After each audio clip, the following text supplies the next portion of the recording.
I can be counted on for plenty of things. Always showing up overdressed and never knowingly out-lipsticked, having a tongue impervious to the most potent chili peppers and hot sauces, unfailingly having stellar book recs, and winning our local library's summer reading contest for 3 years in a row. Except last year's, when Ian did. And now, apparently, for waltzing that extra point straight into his GPA. I'm not really that predictable, am I? I ask the girls as we walk into the locker room to change for gym, inhaling a cloud of chlorine and hair products.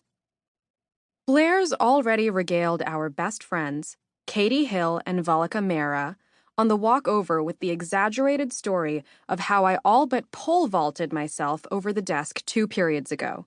And if I don't join her for track and field tryouts senior year, we're not friends anymore.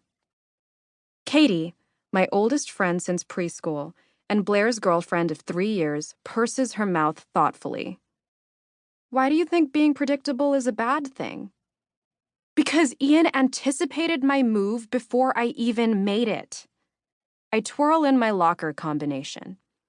If you know what someone wants, you always know what they're going to do next. You can anticipate their next move.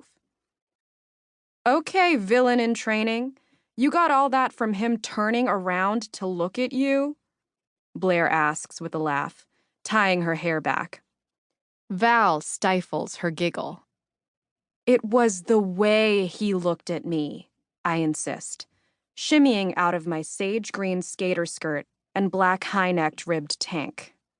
Come on, girls, you've all seen it. Oh, yes, that beautiful boy's heart eyes whenever he looks at you positively sends chills down my spine, Blair drawls with a shudder. Wait, what? I tug the camo tee over my head harder than necessary.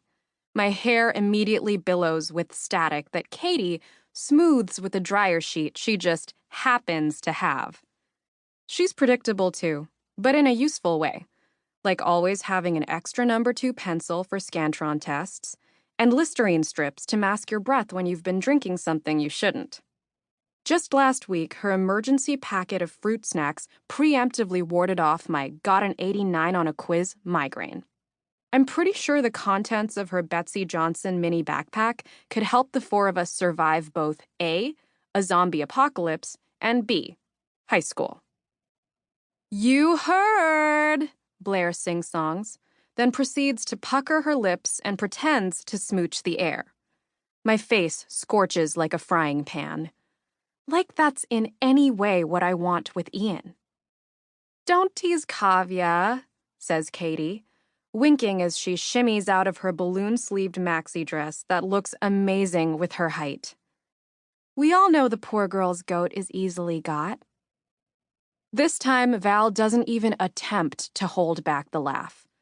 But when I turn laser eyes on her, she flashes her palms at me in a conciliatory gesture. Are we actually doing gym, or should one of us drop to the floor and pretend to be looking for a contact? She asks, brow furrowed. We'd all seen Coach Ricky, the PE teacher and boys basketball coach, palming the red rubber ball on the way in. If we still had Coach Tina for gym, pulling a fast one would have been impossible. She wouldn't even let any period havers bunk off swim week if they brought in a note from their parents saying they were on their period. She runs her classes with the same drive that takes her girls' volleyball team to state almost every year. I can respect that tenacity, but she'll forever be on my grudge list for threatening to give me a 0 for participation if I didn't get in the pool.